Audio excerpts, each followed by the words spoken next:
102 anos que a igreja faz esse ano aqui em Juruti. Que Deus lhe cubra de muita bênção e que Deus lhe use em nome de Jesus.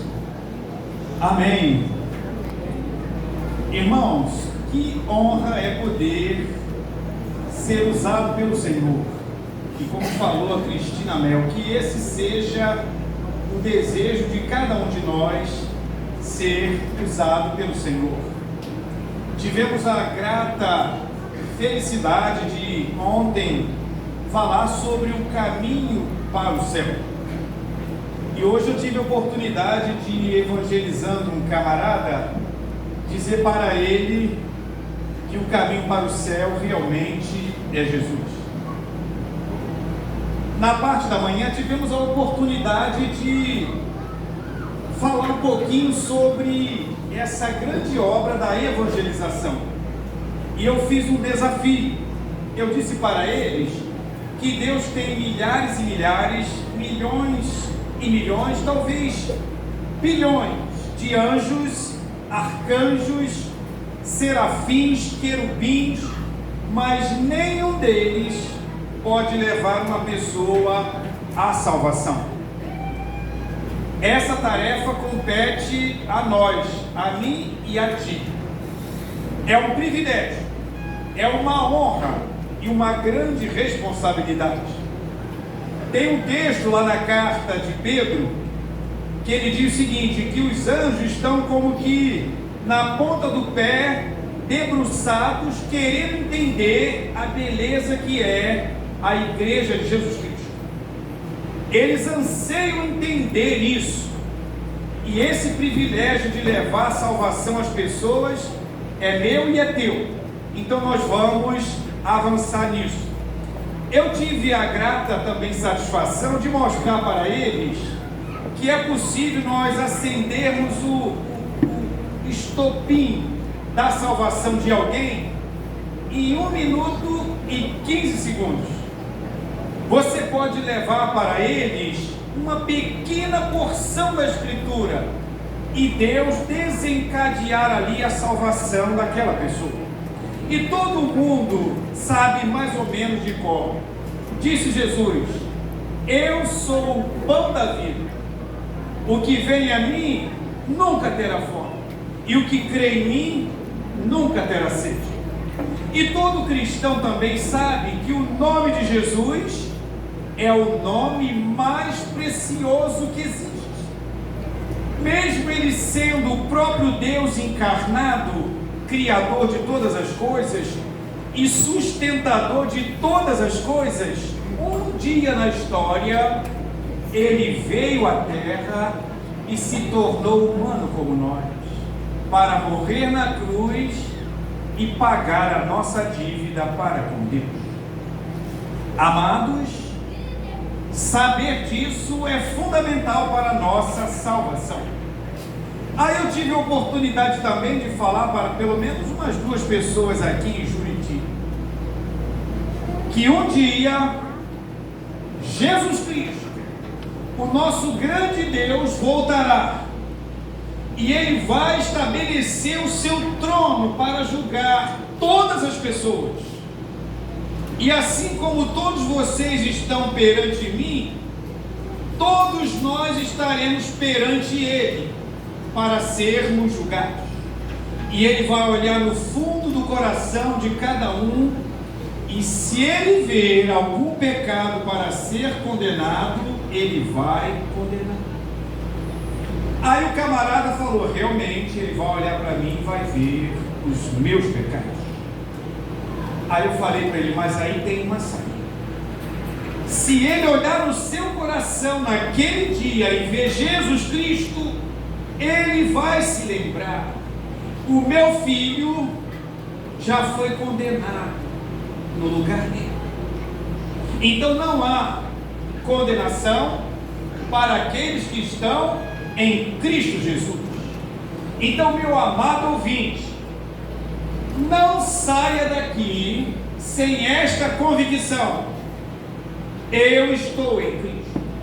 Não saia daqui Porque só existe um meio de alguém se livrar da ira santa de Deus, é estar em Cristo. Paulo deixou isso claro, Romanos 8:1. Nenhuma condenação há para os que estão em Cristo Jesus. Nós queremos tratar hoje desse assunto que é muito sério. É um assunto que é fundamental para a salvação. Nós podemos saber tudo sobre Deus. Se não entendermos o que aconteceu ali no Calvário, na cruz, não tem como alguém ser salvo. Nós podemos conhecer todas as músicas, nós podemos cumprir todas as missões da igreja, mas se nós não compreendermos o que aconteceu na cruz, não tem como a pessoa ser salva. A salvação está em Cristo e no que Ele fez na cruz. O Evangelho, eu não falei na parte da manhã, mas o Evangelho é muito simples. O Evangelho foi feito para ser simples. Ele pode ser resumido numa só palavra. Se você falar essa palavra, já é suficiente para começar o movimento de salvação no coração dessa pessoa. E a palavra que resume o Evangelho não pode ser outra, senão Jesus Cristo. Aí, o evangelismo pioneiro resolveu definir com base no texto que o amado irmão leu na abertura desse culto. O evangelismo pioneiro definiu o que é o Evangelho. Eu queria que vocês perguntassem para mim o que é o Evangelho, que eu vou responder. Pergunte aí. O que é o Evangelho? O Evangelho é: Cristo morreu pelos nossos pecados, Ele foi sepultado, Ele ressuscitou, e Ele está vivo, e Ele quer morar no seu coração. Agora eu vou perguntar para vocês o que é o Evangelho. O que é o Evangelho? Cristo morreu pelos meus pecados, foi sepultado e ressuscitou no terceiro dia. E Ele quer morar no seu coração. Então nós não temos dificuldade para mostrar às pessoas o que é o Evangelho para a salvação deles. Eu não tenho dificuldade para mostrar para vocês o que é o Evangelho para a salvação de todos. Irmãos, alguém tentando entender por que as pessoas não correm para Deus, sabendo que Ele é tão bom, sabendo que Ele é tão rico, sabendo que Ele tem um céu para nos doar. Por que as pessoas não correm para Ele? Aí o camarada chegou à seguinte conclusão. Ele falou o seguinte: é que existe uma dureza no coração das pessoas. Isso é natural. O ser humano, ele fica rejeitando Deus. Mas tem a segunda coisa também, que é uma coisa perigosa.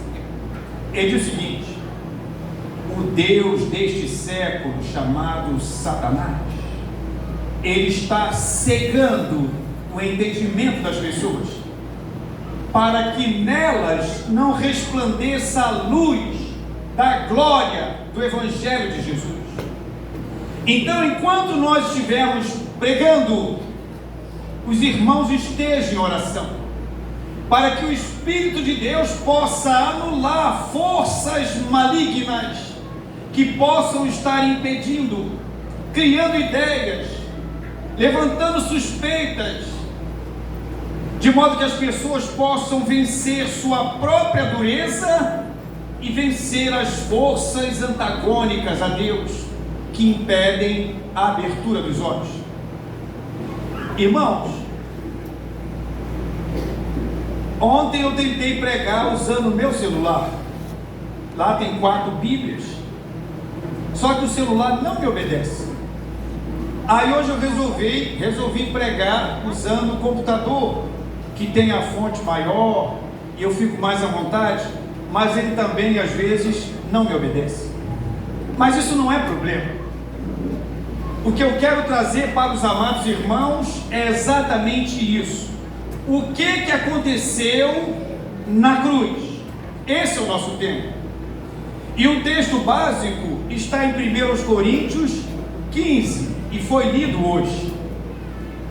Paulo resumiu o evangelho daquela maneira: Jesus Cristo veio, Jesus Cristo morreu, Jesus Cristo ressuscitou e Jesus Cristo apareceu.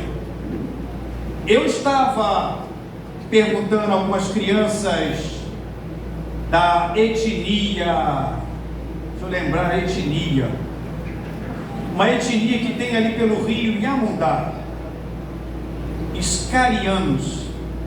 Eu estava para dar uma aula lá no cursinho, aí tinha umas 12 crianças lá e a professora não tinha chegado ainda.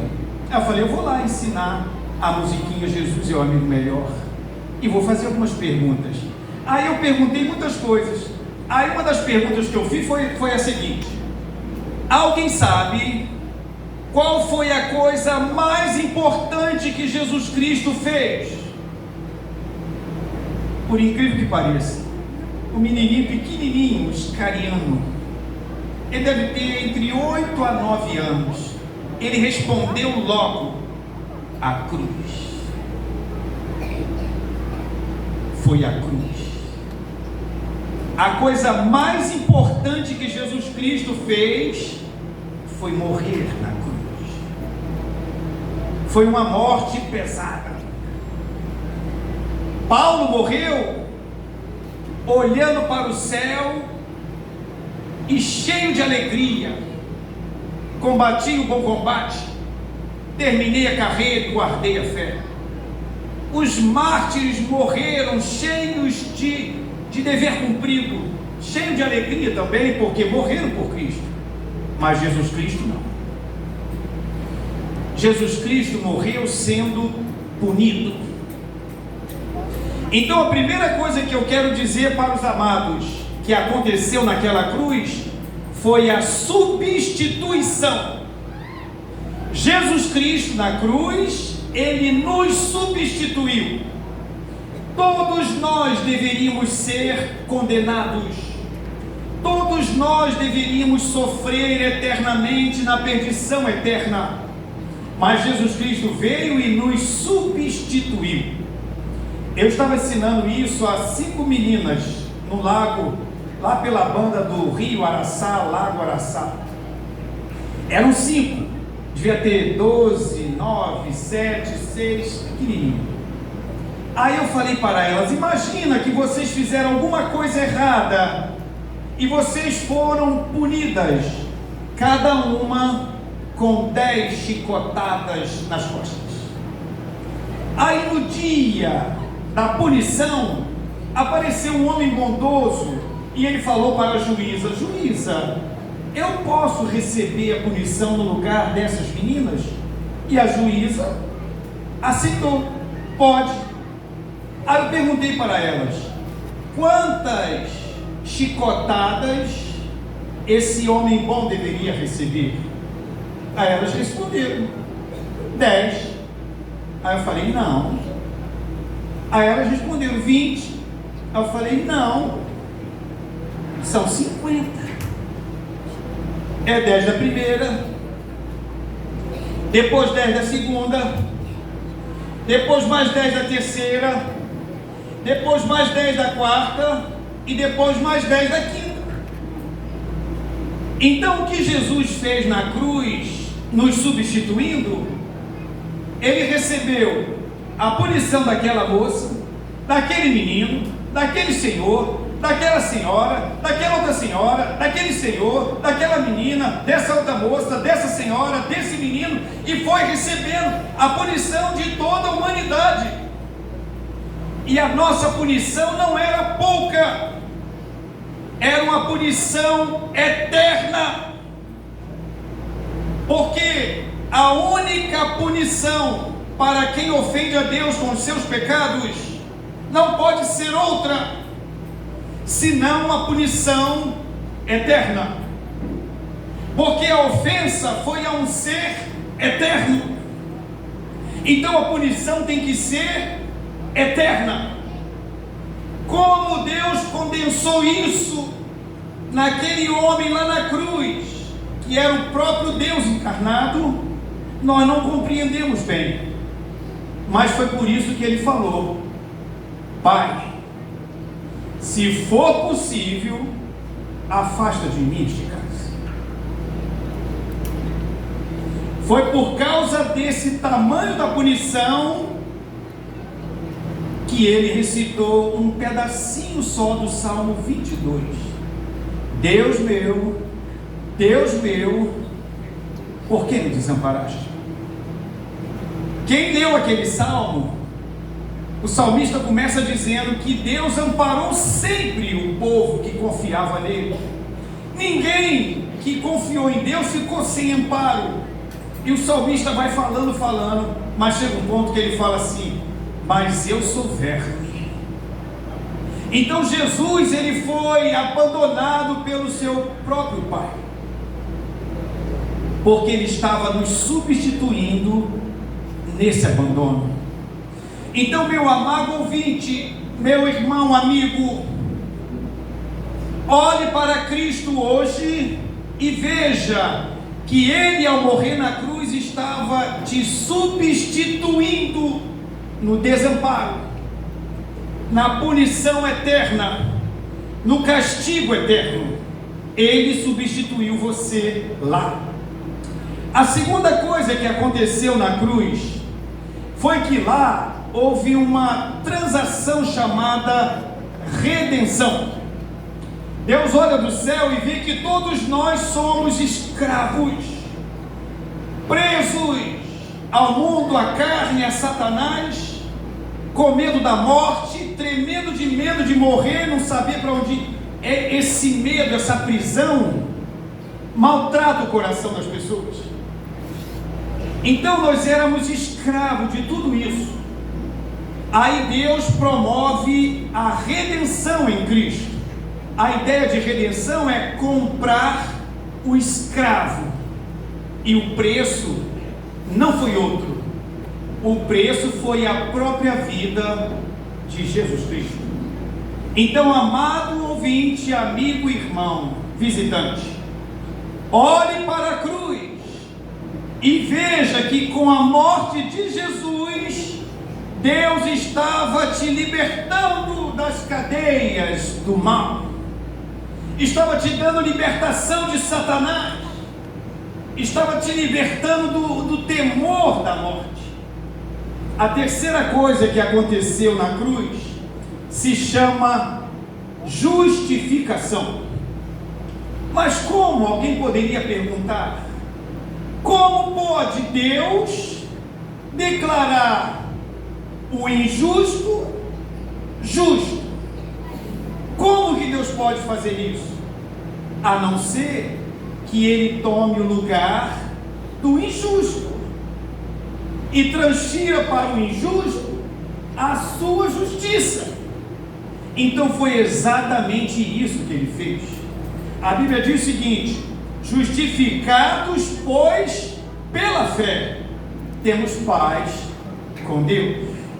Então, se o amado irmão, ouvinte, amigo, olhar para a cruz e ver Jesus Cristo te justificando pela fé, você passará a ter paz com Deus. A ideia ali não é que a tua vida vai ser isenta de lutas e dificuldades. Isso é comum no cristianismo. Nós somos chamados para dor e sofrimento. Jesus disse: no mundo vocês terão aflições. A ideia ali é que não haverá mais litígio entre Deus e você. Ele não te olha mais como aquela pessoa que ele precisa esganar porque ele é santo e você é pecador.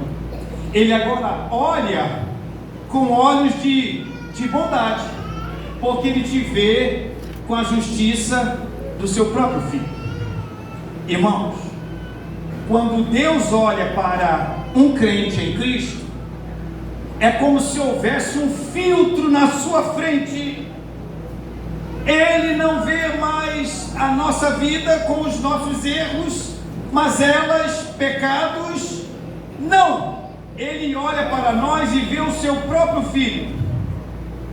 É por isso que ele não pode mais nos condenar. E teve uma outra coisa interessante que aconteceu na cruz. Nós já vimos que lá ele nos substituiu na condenação. Nós vimos que lá ele nos dá a libertação da escravidão do pecado, de Satanás, do mundo, da carne. Nós vimos que lá ele nos justifica, ele declara, ele bate o martelo, é como juiz. Esse aqui é justo, não porque ele tem justiça própria, mas porque ele recebeu a justiça do único justo. Tem um texto em Isaías que diz o seguinte: que todos os nossos atos de justiça são como trapos da imundícia. Imagine um pano de chão, aquele pano de chão cheio de sujeira, meio nojento, que você não pode usá-lo mais. Só tem um meio, uma coisa para fazer com ele, é pegar na ponta do dedo ou com um pedaço de pau para jogar fora. O que a Bíblia está dizendo é o seguinte: é que toda bondade, tudo que nós fazemos de bom para Deus, tudo que nós fazemos de bom entre as pessoas, não serve para nos justificar. É por isso que todo mundo deve esquecer esse detalhe. Eu nunca matei, nunca roubei, nunca cometi pecado que seja tão grave, por causa disso Deus há de mim. Não, nenhum ato de justiça pode, só a justiça que vem de Jesus. Um dia eu estava falando isso para um cidadão no carro, um uberista. Aí ele falou o seguinte: não, Deus vai ver meus pecados, mas ele também vai ver minhas boas obras que eu fiz. Ele vai botar na balança e ele vai ver. Eu falei: não, amigo, essa balança não existe. Se você tiver 1000 boas obras nessa mão, e nessa mão você tiver somente um pecado, o que Deus tem que te dar? Ele tem que te dar o salário do pecado, que é a morte. Não está escrito na Bíblia que boas obras eliminam o pecado. Não. As boas obras são coisas boas. Eu prefiro pessoas que fazem boas obras do que bandidos e assassinos, ladrões.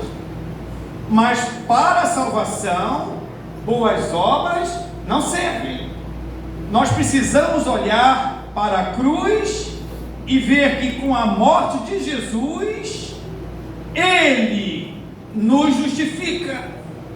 Ele cancela a nossa culpa e bate o martelo dizendo: esse está justificado. A quinta coisa que aconteceu na cruz é uma coisa interessante, é uma palavra um pouco complicada, é a propiciação. A ideia da propiciação, de uma maneira para se entender, é como se Deus estivesse irado, pronto para derramar sua ira. Aí acontece alguma coisa que ele fica calmo e tranquilo. Então o que Jesus fez na cruz foi exatamente isso. Ele satisfez a gana de justiça que Deus tinha. Jesus Cristo na cruz, Ele satisfez a necessidade que Deus tinha de punir o mal, de riscar da face da terra aquele que faz o mal. Esse desejo que fazia parte da natureza de Deus, de punir o errado, essa necessidade natural em Deus, essa vontade pura e justa de Deus de punir, ela foi abrandada, ela foi cancelada, ela foi acalmada. porque toda essa ira caiu em Jesus. Então ele ficou calmo e pode olhar para nós com olhos de amor, sem querer nos punir. E uma sexta coisa que aconteceu na cruz. Na cruz, Jesus nos concede vitórias. Na cruz, diz a palavra de Deus, ele pregou o escrito de dívida que era contra nós. Na cruz, ele desalojou, despojou principados e potestades.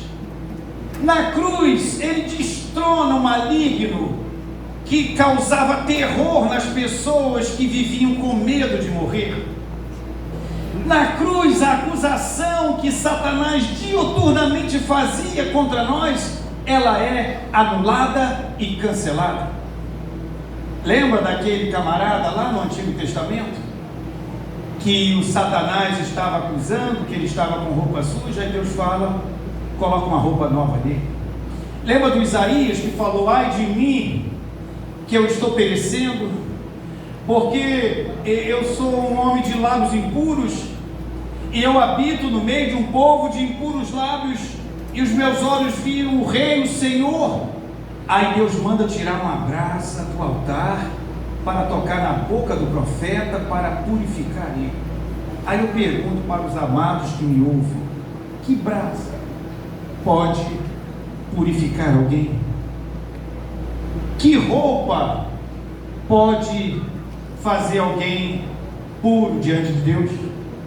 Não existe, senão a morte de Jesus.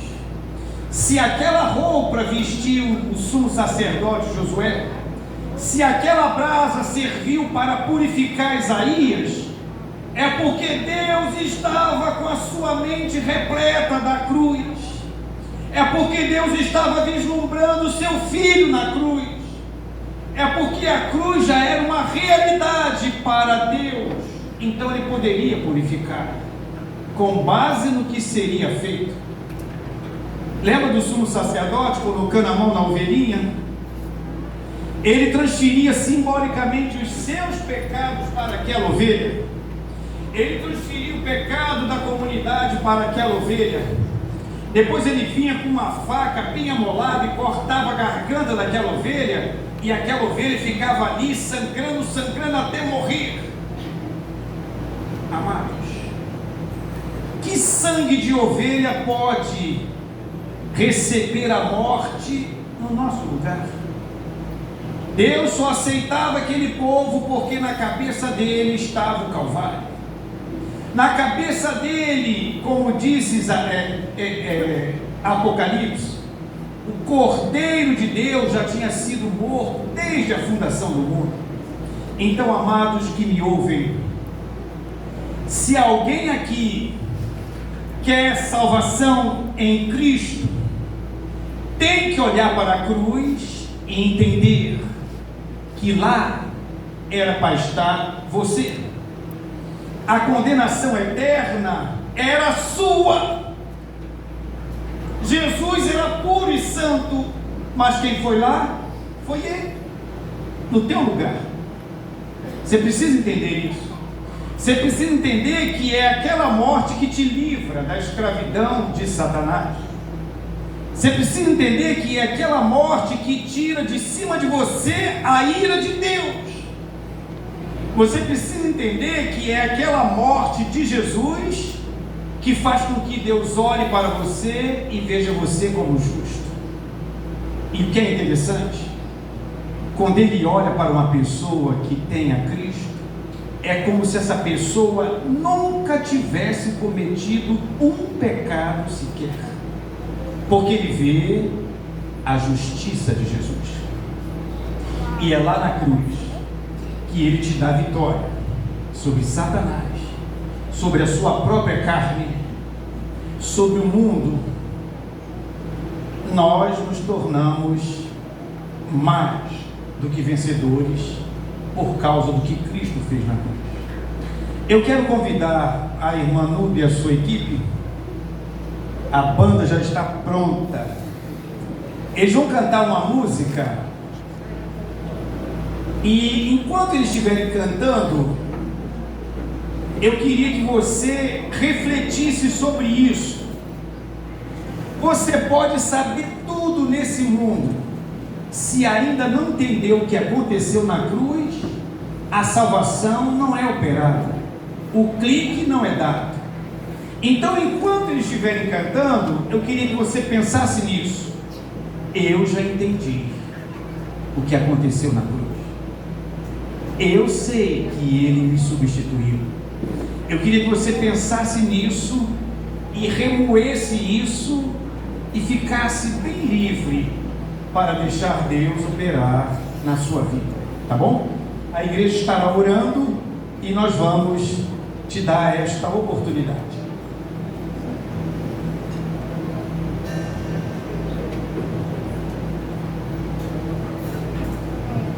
Enquanto eu estiver louvando, se alguém sentiu o desejo no coração, pode chegar até aqui à frente, o pastor vai estar orando por você, os pastores, os irmãos missionários.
mais uma vez, você também entendeu? A salvação só se opera com esse quesito. Eu entendi. Se você entendeu, levante a sua mão. Eu quero ver as mãos levantadas. Ok. Se você deseja testemunhar publicamente que esse levantar da sua mão é um selo que você faz com Jesus, eu queria convidá-lo aqui na frente. Pode vir que eu quero orar com você. Eu quero saber mais sobre você. A igreja quer poder te acompanhar, te dar força para caminhar. Seja corajoso, testemunhe publicamente. Eu entendi o que Jesus fez por mim na cruz. Pode vir, não se acanhe não. Está vindo ali o meu senhor. Tem uma criança aqui na frente, uma senhora. Pode vir, não tem acanhamento. Não se envergonhe disso. Pode ir.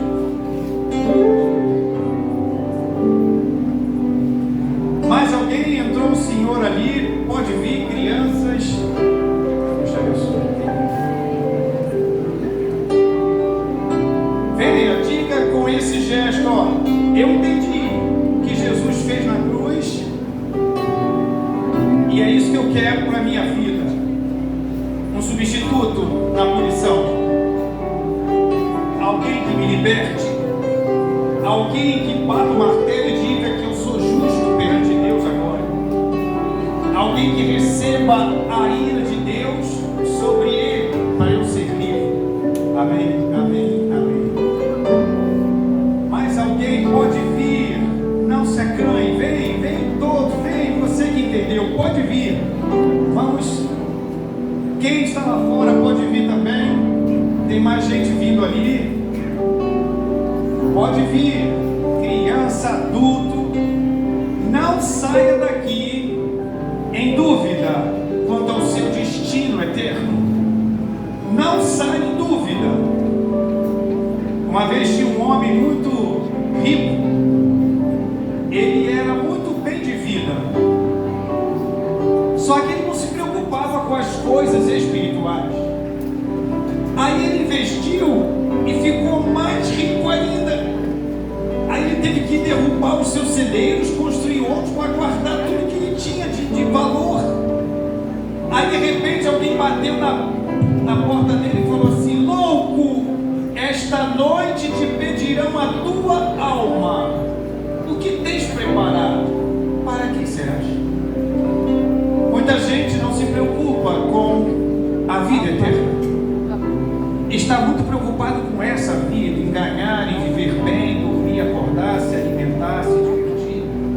Mas é possível que alguém bata na sua porta e diga para você: esta noite pode ser a tua última noite. Então você não deve sair daqui em dúvida. Se você ainda tem dúvida, vem aqui e declare: eu entendi o que Jesus fez na cruz e eu quero Ele na minha vida. Faça isso. Pode vir. Vem. Cadê aquele senhor que entrou? Nós vamos. Tem mais alguém chegando? Alguém lá fora? Então tá. Nós vamos orar. E Deus, que sonda todos os corações, Ele sabe o que cada um está sentindo. Até quem não veio aqui. Eu só não posso fazer como Moody fez. Uma vez Moody pregou numa cidade. Aí ele fez um apelo. E muita gente não se decidiu. Aí ele falou o seguinte: na próxima semana eu vou voltar e vou pregar outra vez. E quem sabe vocês vão se decidir. Só que naquela semana aconteceu um terrível incêndio na cidade e morreu muita gente. Aí o Moody falou o seguinte: eu nunca mais vou dizer para um pecador que ele tem mais um dia dia para se decidir por Jesus. Então, meu amado amigo, se você quiser se decidir, seja agora. Alguém quer vir mais? Então nós vamos orar por estes que estão aqui. Pode chegar mais para perto aqui um pouquinho.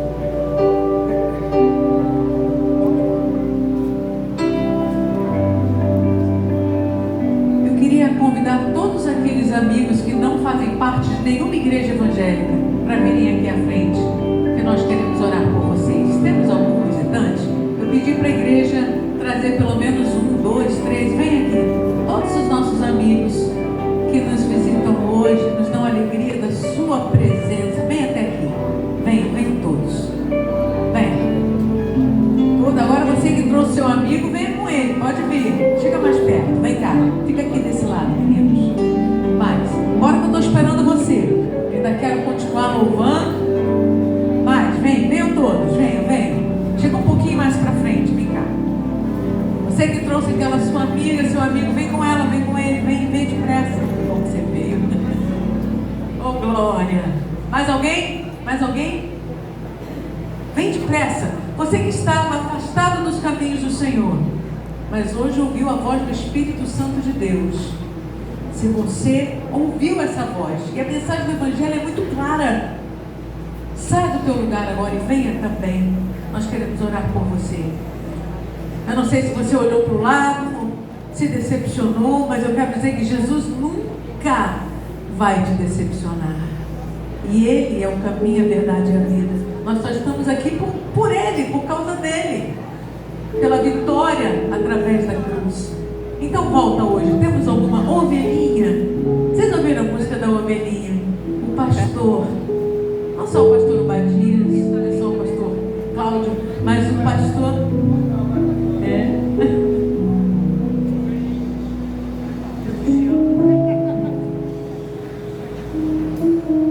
Preste atenção. Deixa eu falar. Mais alguém? Vem. Você está voltando, meu irmão? É isso? Eu quero que você aplaude o Senhor pela vida deste homem. Volta para cá. Mais forte, gente. A Bíblia diz que estava perto no céu. Mais alguém precisa vir?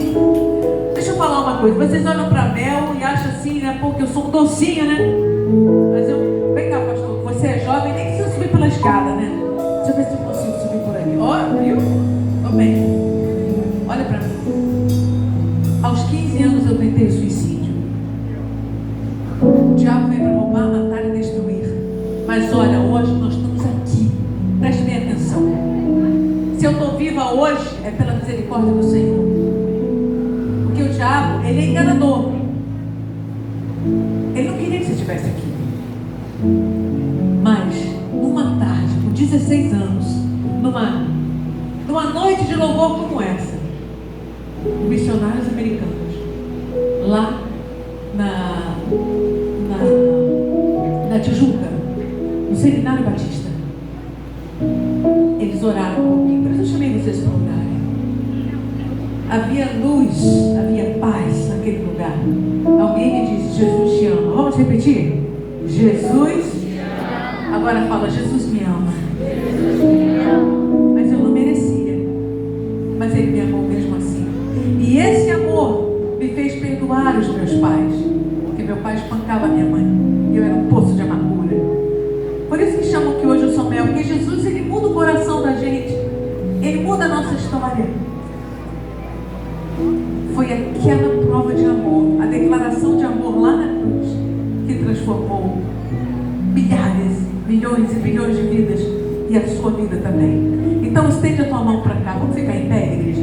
Vou pedir para todos repetirem aqui essa oração. Coloca a mão no seu coração agora. Coloca.